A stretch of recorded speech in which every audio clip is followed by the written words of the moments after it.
of our colleagues. In total, we will have 70 session days, and if we are able to muster Thursday session days, then that will add another 23.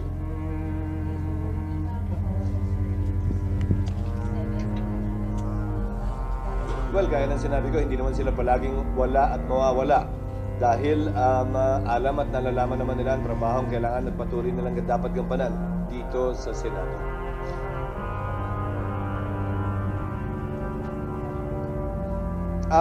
We will be proposing it, but we have discussed it initially with the members.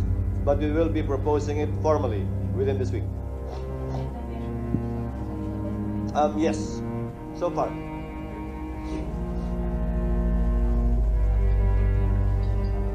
Hindi totoo yun. Hindi kailangang meron din sila sa araw na yon dahil sususpindihin lamang ng Senado ang sesyon nila para sa Huwebes